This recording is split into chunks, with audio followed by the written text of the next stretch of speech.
Keniki Titstok, ¿cómo estás? O Keniki Instoke, ¿cómo está? ¿Cuál? Bien. Bueno, hoy quiero compartirles sobre los pronombres personales en náhuatl. ¿Sí? Como en todas las lenguas tienen sus pronombres personales, también en náhuatl.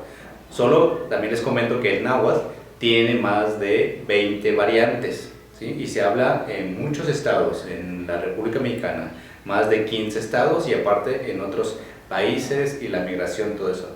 Entonces, como el náhuatl es también como todas las lenguas, va cambiando conforme se va generando ese contacto, ¿vale? Entonces vamos a conocer los pronombres en náhuatl. Shtowi, na. A ver, digan, na. Na significa yo, na. Ta, tú. ¿Cuál es? Na, ta. Yo, tú. ¿Cuál es? Bien. Ya, ya. Él o ella, ya. Na, ta, ya. Na, ta, ya. ¿Cuál es? Yo, tú, él o ella. Patito, ama, pronombres personales en plural. ¿Qué ni to Juanti, imo Juanti, ya Juanti. Zampa, otra vez. To Juanti, nosotros, to Juanti, imo Juanti, ustedes, ya Juanti, ellos. ¿Vale? Ama, no chimatic toca. Vamos a repetir todo. Na, ta, ya, to Juanti, imo Juanti, ya Juanti. ¿Sampa?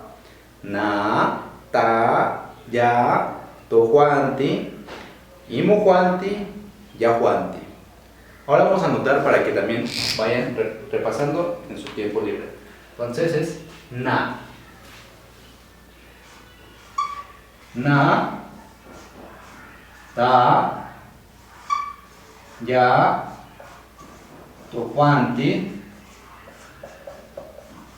imo Juanti,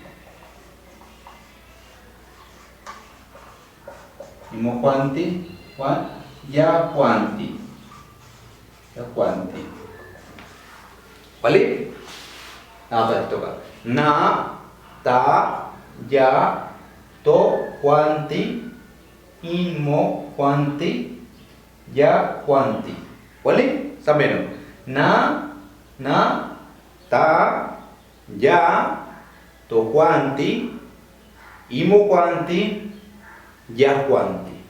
¿Vale? Como les comento que el náhuatl tiene muchas variantes, así que puede haber otras formas de decir los pronombres personales. Por ejemplo, en otras dicen nahua, tawa, yawa, tajuanti, amujuanti, inijuanti, ¿no? O newa, tewa, tehua, yewa, tejuanti, y así puede variar. ¿Vale? Bueno, esta es la variante de que hablo yo, el náhuatl de la Huasteca del Guense. Tlaxcamatimiac, ¿cuál es esto que? Muchas gracias, que estén bien. Ñuwa, ñuwa.